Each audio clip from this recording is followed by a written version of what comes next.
Paramatmane Namaha. Yatharth Geeta. Srimad Bhagavad Gita. Chapter 15. The Yoga of the Supreme Being. Accomplished sages have striven to explain the nature of the world by various analogies. While some have described it as the forest of worldly life, others have represented it as the ocean of mortal existence. In a different context, the same has been called the river or abyss of worldly life. Sometimes it has also been compared to the hoof of a cow. Apparently, they all imply that the extension of the world is only so much as that of the senses, and the stage at last comes when even this fearsome, quote, ocean dries up. In the words of Goswami Tulsidas, the mere naming of God dries up this ocean. Yogeshwar Krishna also has used the words ocean and tree as epithets for the world. He has said in the 6th and 7th verses of chapter 12 that he soon delivers his loving devotees, who contemplate him, the manifest God, with firm concentration, from the gulf of the mortal world. In the present chapter, he declares that the world is a tree which yogi who are seeking for the supreme goal have to cut down.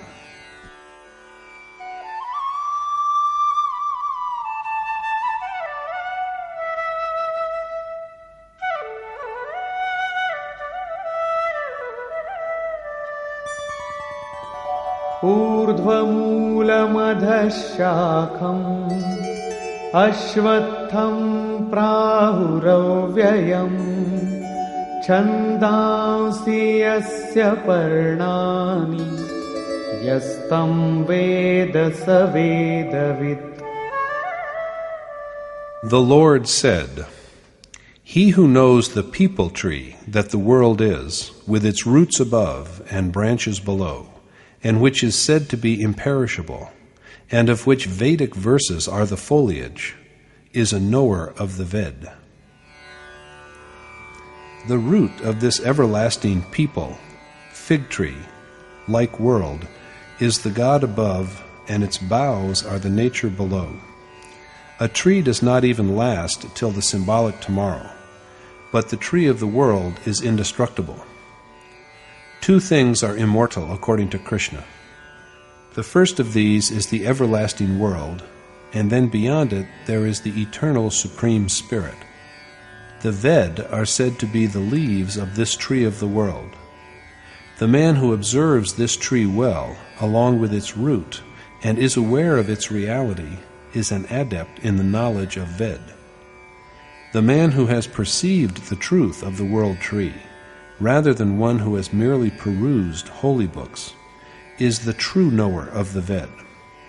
Study of books only provides a motive for proceeding in that direction.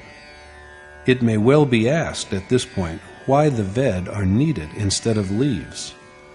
Vedic verses, which generate well-being, are useful because they motivate from the very point when, after a great deal of wandering about, a soul goes through his last birth, which is like the final shoot of a tree. This is the turning point, where the straying ceases and the seeker begins to proceed confidently towards God. अधश्चोर्ध्वं प्रसृतास्तस्य शाखा गुणप्रवृद्धा विषयप्रवालाः अधश्च मूलान्यनुसन्ततानि कर्मानुबन्धीनि मनुष्यलोके. Its branches nourished by the three properties extend high and low. Objects of the senses are its shoots, and its action-engendering roots stretch below to the world of men. The branches of sense objects and their enjoyment, nourished and cultivated by the three properties of the tree-like world, spread everywhere, above and below, even going back into the earth and sprouting new shoots. They extend from the worms and insects below to the godly state and Creator above, but they can bind only those who are born as men according to their past actions. All other births are only for the enjoyment of sense objects. Only human birth is subject to bondage in keeping with action. And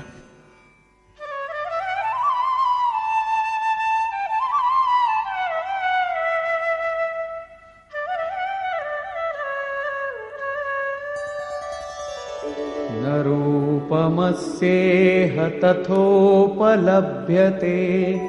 नान्तो न चादिर्न च सम्प्रतिष्ठा अश्वत्थमेनं सुविरूढमूलम्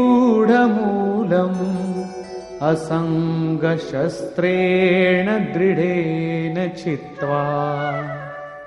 Since its form is not to be seen here as such, and it has neither an end nor a beginning, nor a secure foundation, this immensely grown tree should be cut down with the axe of renunciation.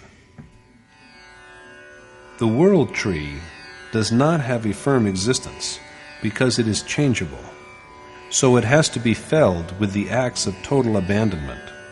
It has to be cut down, not worshipped as it usually is, because of the superstitious assumption that God resides in the roots of this tree and that its leaves are the Ved. However, since this tree has grown from God's own seed, can it be cut down?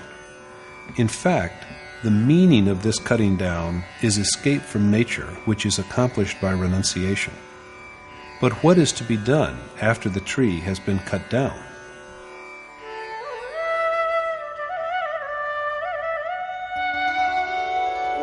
ततः पदं तत् परिमार्गितव्यं यस्मिन् गता न निवर्तन्ति भूयः तमेव चाद्यं पुरुषं प्रपद्ये यतः प्रवृत्ति प्रसृता पुराणी. Then that goal should be sought for, after arriving at which one does not have to turn back again, with a sense of total submission to that primal God whence all worldly life is born. But how to effect the quest for this God? The Yogeshwar lays down that self-surrender is an essential condition for it. There should be the feeling that I am at the mercy of God, the infinite being from whom the primordial world tree has sprouted and grown. This tree cannot be cut down without seeking shelter under him. Krishna then speaks about the signs from which one may realize that the tree has been cut down. Nirmana moha jita sanga dosha adhyatma nitya vinivritta kama dvandvair vimukta sukha dukkha sangyair gacchantya mudha padamau vyayam tat. Men of knowledge who are free from vanity and delusion, victorious against the evil of infatuation, ever abiding in the Supreme Spirit, totally devoid of desire, and liberated from the contradictions of joy and grief, achieve the eternal goal. The destruction of vanity, delusion, infatuation, desire, and of the contradictions of pleasure and pain is possible only by complete self-surrender to and abiding constantly in God. Only through this do men of true wisdom attain to the eternal state. The world tree cannot be severed without this attainment, and renunciation is needed up to this point. Now, what is the form of that ultimate state which is achieved by renunciation? न तद्भासयते सूर्यो न शशाङ्को न पावकः यद्गत्वा न निवर्तन्ते तद्धर्ममोक्षाय Dhama paramam mama. That, after reaching which there is no return, and which is illumined by neither the sun nor the moon, nor by fire, is my supreme abode. After this ultimate home has once been reached, there is no rebirth, and everyone has an equal right to it.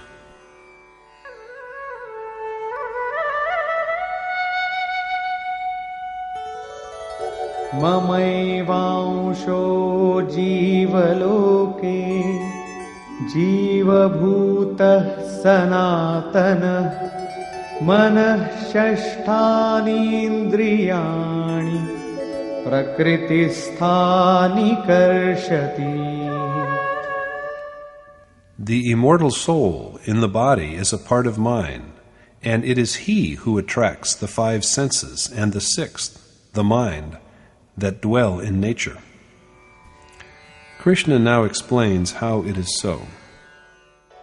Shariram yadavapnoti yachapyutkramati ishvarah grihitvaitani sanyati vayurgandhani vashayat.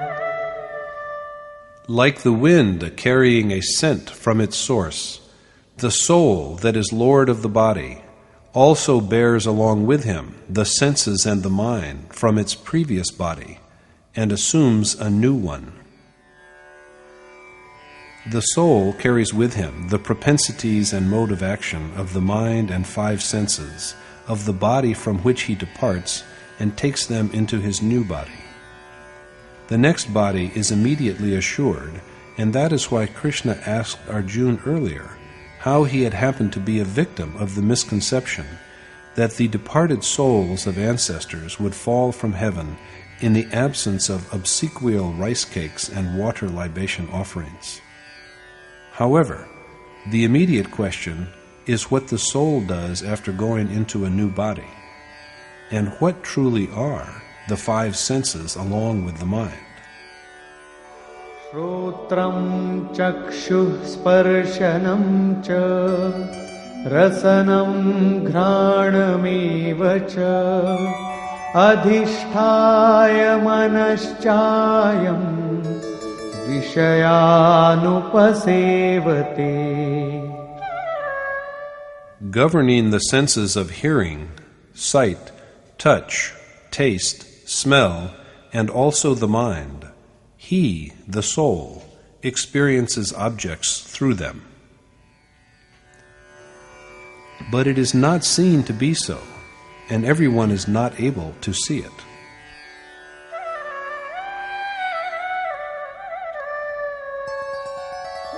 Utkramantam sthitam vapi bhunjanam vagunanvitam vimudhananupashyanti pashyanti jnanachakshushaha. The ignorant are unaware of the soul, endowed with the three properties and departing from the body or dwelling in it and enjoying objects. Only they who have eyes of wisdom discern him. So naturally, the next verse is on how to secure this vision.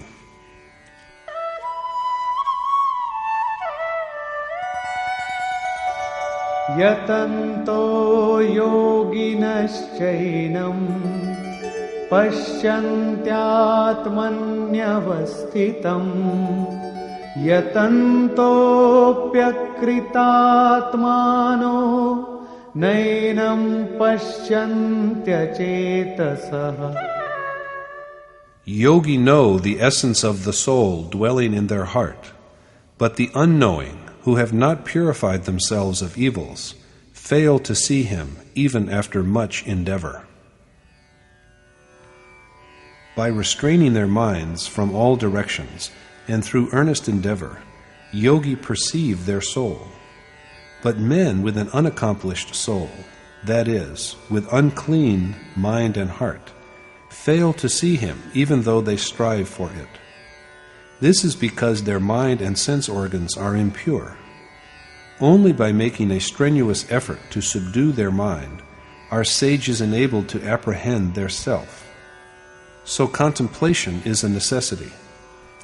Krishna now throws light upon the glories of the self of realized sages, which have also been dwelt upon earlier.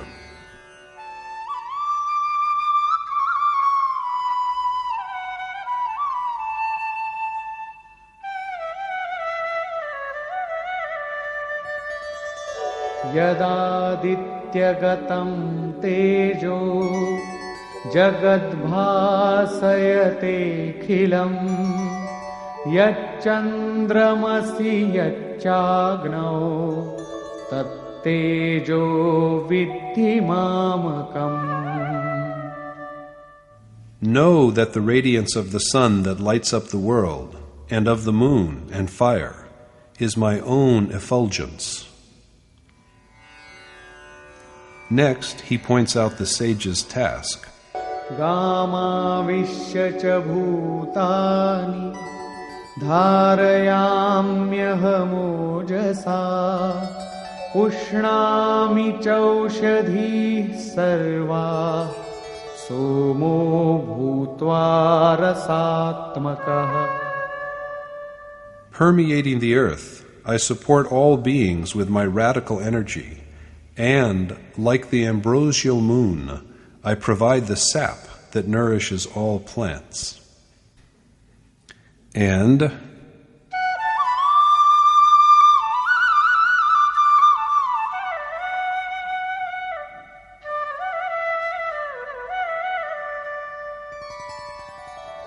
अहं वैश्वानरो भूत्वा प्राणिनां देहमाश्रितः प्राणापानसमायुक्तः पचाम्यन्नं चतुर्विधम्. I am the fire, possessed of pran and apan, within the body of all living beings that consumes the four kinds of food. In Chapter 4, Krishna referred to various kinds of fire: of knowledge, in verses 19 and 37, of God, in verse 25, of restraint, in verse 26, of the senses, in verse 26, of yog, in verse 27, and of pran apan, in verses 29 and 30. And the resultant from all of them was said to be knowledge. Knowledge itself is fire. Assuming the form of such fire, it is Krishna who accepts and assimilates the food generated by the four modes of recitation, namely Baikari, Madhyama, Pashyanti, and Para, that are endowed with pran and apan. It will be remembered that recitation is always by means of inhaled and exhaled breath.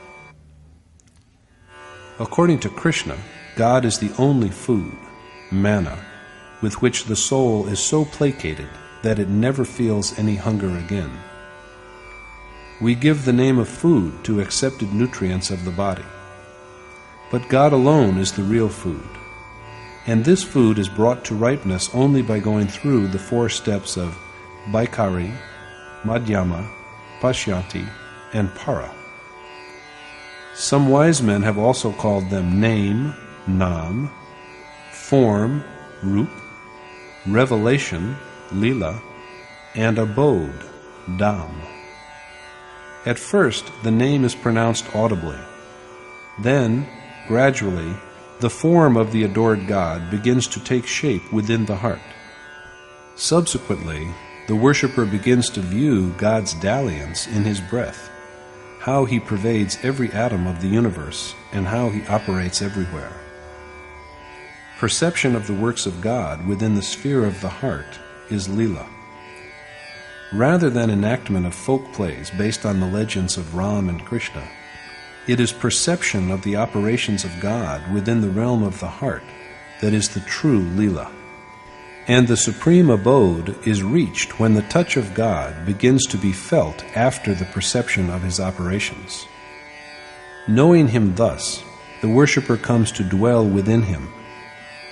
Dwelling in this abode, and dwelling in the Supreme Spirit after feeling his touch in the perfect state of transcendental recitation, paravani, are simultaneous events. Thus, equipped with pran and apan, or shwas and prashwas, and progressing gradually through baikari and madhyama to the culminating stage of para, the food that God is ready and available, and also assimilated. And of course, by then, the eater of the food is ready also to partake of the sublime nourishment.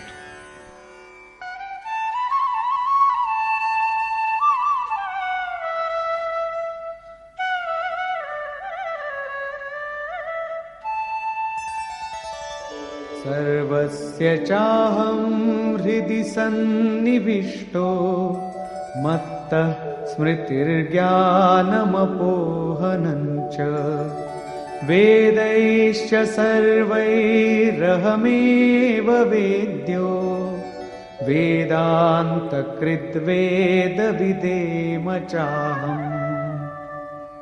Seated in the heart of all beings, I am their memory and knowledge, and also the strength that overcomes all impediments.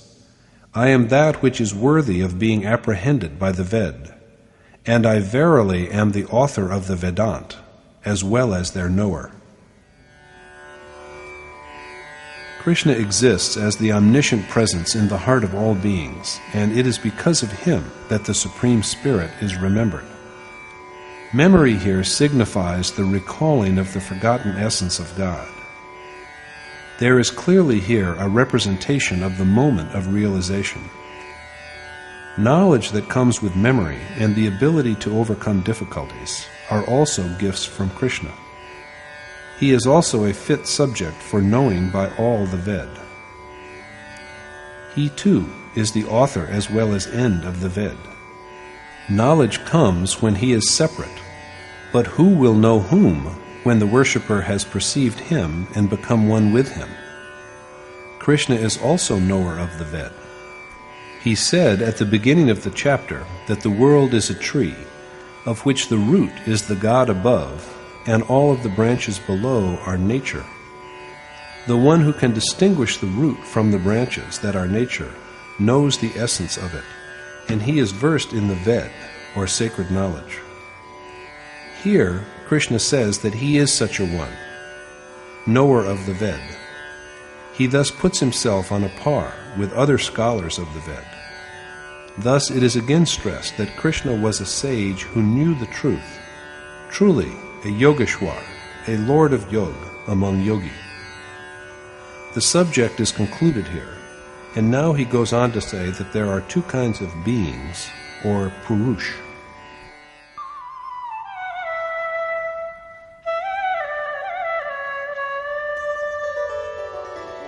द्वाविमौ पुरुषौ लोके क्षरश्चाक्षर एव च क्षरः सर्वाणि भूतानि कूटस्थोऽक्षर उच्यते.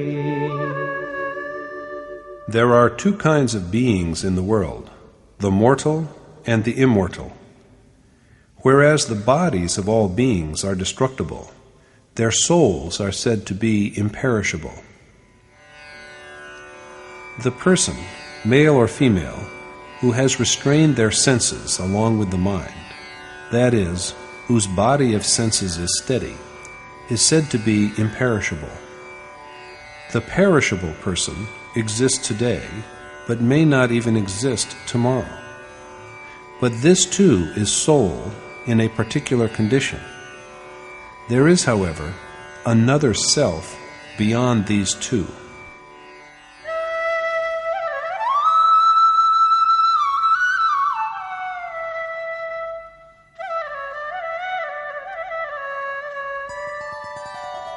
उत्तमः पुरुषस्त्वन्यः परमात्मेत्युदाहृतः यो लोकत्रयमाविश्य बिभर्त्यव्यय ईश्वरः. But higher than both of them is the one who pervades the three worlds to support and sustain all, and who is named the Eternal God and Supreme Spirit. The unmanifest God, the imperishable, and the Supreme Spirit or Supreme Being are some other names by which he is known. But truly, he is different and inexpressible. He represents the ultimate state beyond the mutable and the immutable, the perishable and the imperishable. He is directed by the Supreme Spirit, but he is different and beyond words. Krishna introduces himself as a soul in such a state. Yasmaksharamatiitoham aksharaadapi chottamah atosmi loke vede cha prathitah purushottamah. Since I am supreme by virtue of being beyond both the perishable body and the imperishable soul, I am known as the Supreme Being, Purushottam, in the world as well as in the Ved. He is reputed as the Supreme Being in both the world and the Ved because he has transcended the destructible, mutable Kshetra and even gone higher than the immutable, imperishable, steady soul.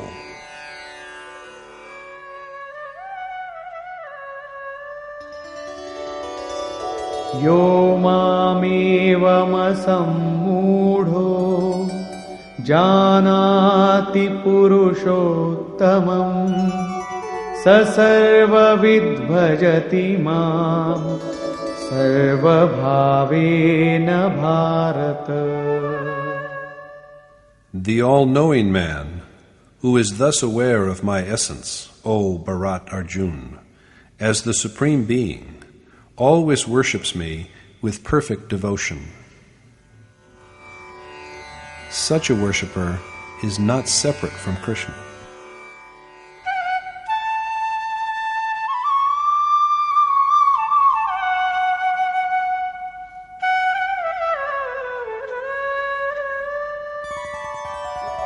Iti guhyatamam shastram idamuktam maya nagha etad buddhva buddhiman syat kritakrityascha bharata.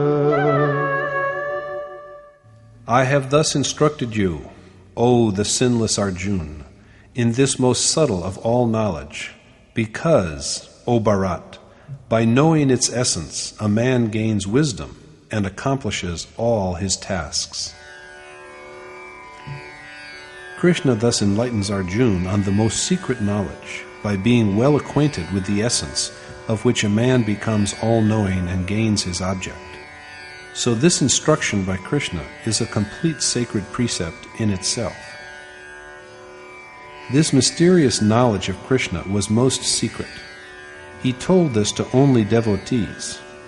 Rather than for all, it was meant only for the worthy who are spiritually ready to receive and profit by it. But when the same secret teaching is put down in black and white, and appears in the form of a book, it may seem that Krishna has imparted it to all. But in truth, it is only for those who are fit to receive it. Even the manifest form of Krishna was not meant for all. But he kept nothing back from the worthy Arjun. Arjun could not have been saved if his charioteer had kept secrets from him. This uniqueness is to be found in all sages of accomplishment. Ramakrishna Paramhans was once ecstatic. His disciples asked him for the reason for his ecstasy. Alluding to an eminent contemporary great soul, a realized sage, who had controlled and subdued all his senses by abstract meditation. Ramakrishna said that on that day he too had become a Paramhans, like him. After a while he told the disciples who followed him, aspiring, with mind, action, and speech, for freedom from passion and worldly attachment, "Do not ever be in doubt now. I am the Ram who was born in Treta. I too am the Krishna of Dwapar. I am their sacred soul. I am of their form. If you have to attain, behold me." In precisely the same way, my revered teacher used to say, "Mark you that I am but a messenger of God. Real sages are messengers of the all-pervading, preeminent, changeless, Supreme Spirit, and it is through them that his message is received." Jesus Christ exhorted men to come to him, all who labor and are heavenly laden, and he would give them rest by revealing to them God his Father. From Matthew 11:28 in the Bible. So everyone can be a son of God. Albeit it is a different matter that going to sages is made possible only through sincere striving for the accomplishment of worship and meditation. In Surah 2 of the Quran, Allah reveals, "Lo, we have sent you, O Muhammad, with the truth, a bringer of glad tidings and a messenger." My revered teacher Maharajaji used to say the same about himself to all. He neither supported nor contradicted any view or doctrine, but he did tell those who earnestly craved for liberation from passions and worldly attachment, "Just look at my form. If you aspire for the ultimate spirit, contemplate me and have no doubt." There were many who were skeptical, but through demonstrating by personal experience and conduct, and even by berating them, he made them give up their irrelevant assumptions, among which are included the many rituals and ceremonies dwelt upon by Krishna in verses 40 through 43 of chapter 2, and thus induced them to have faith in him. He exists timelessly as an accomplished sage. Likewise, although Krishna's glory was a mystery, he revealed it to his earnest devotee, worthy and affectionate Arjun. This is possible with every worshipper, and sages have thus brought millions onto the spiritual path. Conclusion. Krishna said at the beginning of the chapter that the world is a tree like the people, the fig tree, but the people tree is just an analogy. Its root is the God above, and all nature is its branches that spread below. The one who gains awareness of the tree along with its root is well versed in the Ved.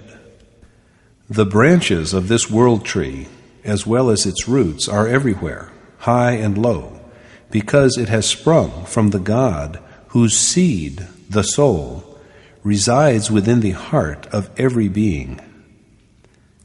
There is the myth that, seated on the lotus once, Brahma speculated over his origin. He entered the stem of the lotus from which he was born and went deeper and deeper into it. He penetrated ever deeper, but he could not see the source of his birth. So in despair he resumed his seat on the lotus. Then, through restraint of mind and meditation, he at last discovered his fountainhead in the Supreme Spirit, and extolled him, whereupon God himself revealed to him that although he exists everywhere, he can be found only within the heart. The one who contemplates him within the sphere of his heart realizes him. Brahma is a symbol. He represents the emergence of the ideal state from the mature practice of yoga. The mind that is inclined towards God and possessed of knowledge of the Supreme Spirit is Brahma. Although growing in water, the lotus is unstained and pure. When the mind wanders about in quest, it does not gain its object, but seated on an immaculate seat, with total self-restraint, the same mind realizes God within the heart when it reaches the stage of dissolution of that restraint itself. Here, too, the world is a tree whose roots and branches are everywhere. It stands for the worldly fetters that bind only human beings in accordance with their actions. The other forms only suffer the consequences of these actions. So Krishna implores Arjun to sever this people fig-like tree world with the axe of firm renunciation and seek for the supreme goal, after achieving which sages are not reborn. As to how to know that the tree has been cut down, the Yogeshwar says that the man who is free from pride and ignorance, who has overcome the evil of attachment, whose desires have come to an end, and who is liberated from conflicts, attains to the final beatitude. Illuminated by neither the sun nor the moon nor by fire, the God who is the ultimate state is self-radiant. What is essential for this spiritual achievement is firm conviction that the one after approaching whom there is no going back or reversion is the supreme abode, and that all are equally entitled to it because the embodied soul is but an immaculate part of Krishna himself. When the soul gives up a body, he carries the inclinations of its mind and 5 senses into the new body he assumes. If the sanskar is enlightened and morally good, the soul attains to the level of enlightenment and moral virtue. If he bears rajas-dominated sanskar, he gets through to the medium level. And if the sanskar is characterized by tamas, the soul climbs down to birth in lower forms of life and indulges in sensual pleasures through their mind that controls the senses. This is usually not seen, for the vision that is needed to perceive it is the vision of knowledge. Just memorizing something is not knowledge. Yogi are enabled to see it only by concentrating the mind on the self. Thus, knowledge is achieved from practice and accomplishment, although it is true that study of sacred works inclines one to it. Men who are skeptical and devoid of accomplishment do not gain the desired object, even though they endeavor hard for it. Stressing the same point, Krishna states that it is he who, residing in the heart of all beings, generates memory. He causes them to recall the God who was forgotten. He is also the knowledge that comes with this memory.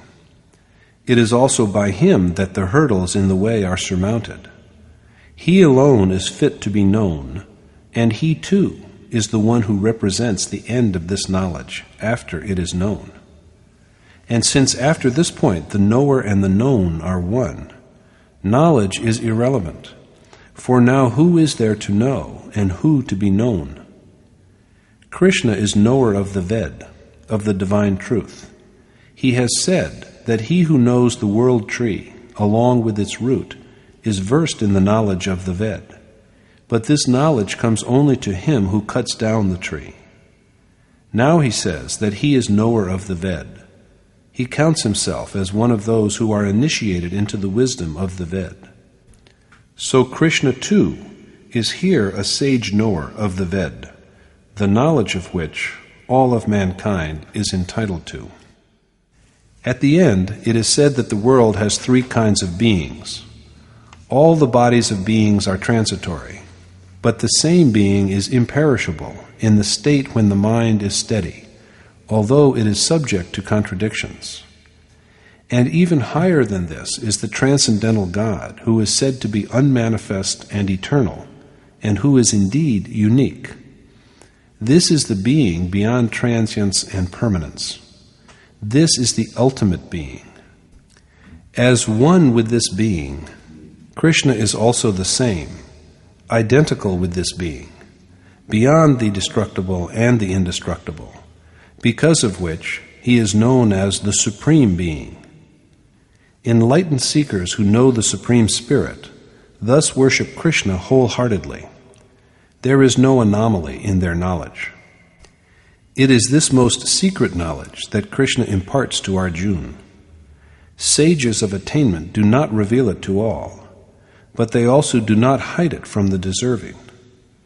If it is hidden from them, how will they achieve their object?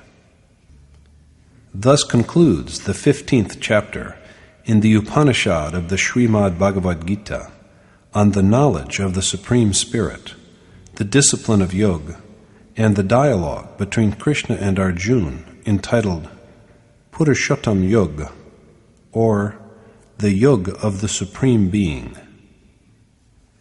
Thus concludes Swami Adgadanandji's exposition of the 15th chapter of the Srimad Bhagavad Gita in Yatharth Geeta. Hari Om Tat Sat.